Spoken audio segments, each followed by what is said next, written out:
Hai guys, welcome back to my YouTube channel. Kali ini kita ketemu lagi di channel Rico Indra Eka Purnama. But today it's quite different guys, because I will not be cooking with you. I'm still preparing some recipes for you for the next video.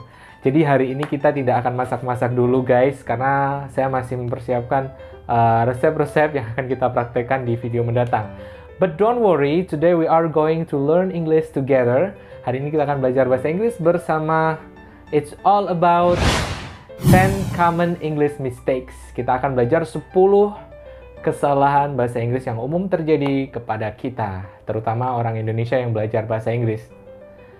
Tapi sebelumnya jangan lupa untuk like, comment, and subscribe ke YouTube channel ini supaya saya bisa menyajikan video-video yang lebih berkualitas, lebih bermanfaat untuk kita semua. Oke guys, langsung aja kita mulai dari yang pertama, yaitu adalah thanks before. Thanks before ini maksudnya adalah terima kasih sebelumnya.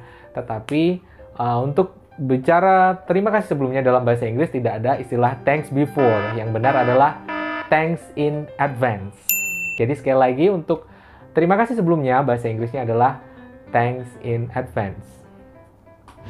Yang kedua, thanks God. Oke, thanks God artinya adalah oh, terima kasih Tuhan, gitu. Tapi di sini biasanya orang Indonesia itu pakai S, thanks God. Itu kurang tepat ya guys. Yang benar adalah thank God tanpa S. Yang ketiga, remember and remind.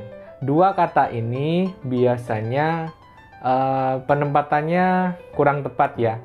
Remember itu artinya mengingat, remind artinya mengingatkan. Kadang-kadang kita ada yang salah ya guys ya. Tolong ingatkan aku ya kalau besok itu aku harus pergi tepat waktu misalnya.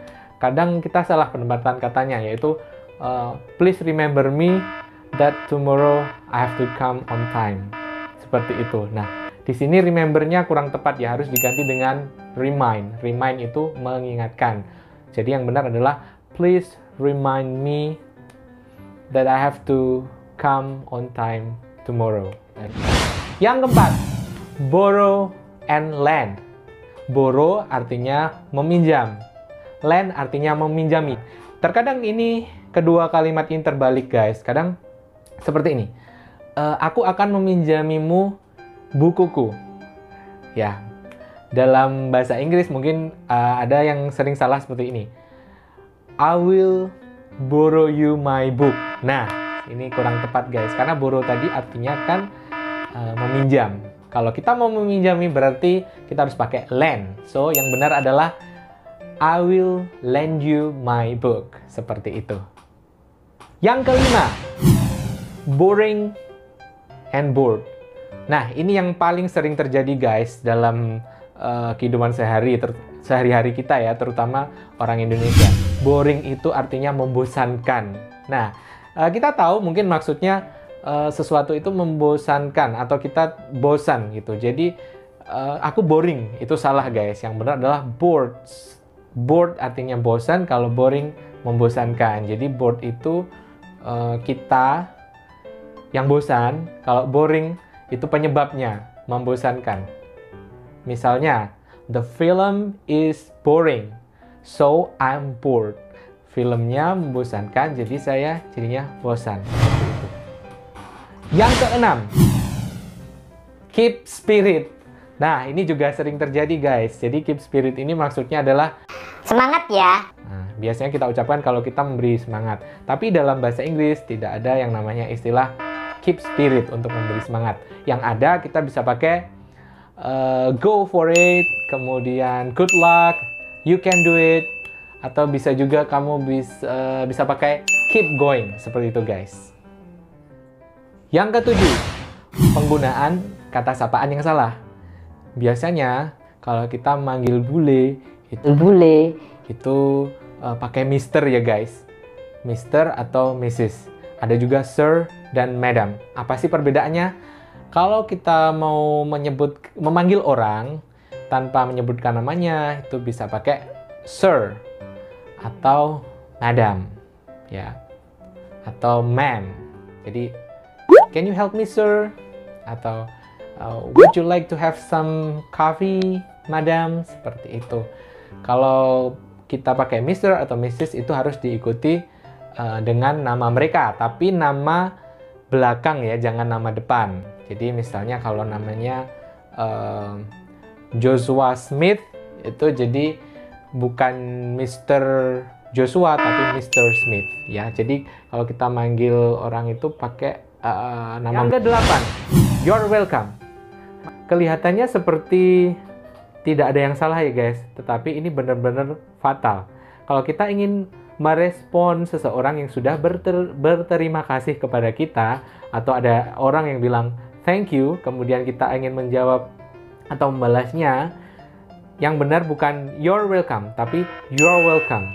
Jadi ingat ya, bukan you're welcome, tapi you are welcome. Yang ke-9, I like dan I'm like. Ini sangat berbeda guys. Kalau I like artinya saya suka, kalau I am like artinya saya seperti. Dalam kalimatnya seperti ini guys. I like mangoes. Saya suka mangga. Kalau I am like mangoes berarti artinya saya seperti mangga. Jadi harus dibedakan ya guys konteks kalimat yang seperti ini. Yang terakhir atau yang ke-10 adalah take care and be careful. Artinya sama-sama berhati-hati guys, tetapi dalam penggunaannya dalam kalimat ini jelas berbeda. Kalau take care itu artinya hati-hati, tapi kita ucapkan kalau kita mau berpisah dengan seseorang. Maksudnya kalau ada orang kita habis ketemu gitu ya, terus kita akan berpisah, kita akan pergi, jadi kita bilangnya take care, hati-hati ya. Kalau be careful itu lebih ke kita memperingatkan seseorang supaya lebih berhati-hati atau lebih spesifik.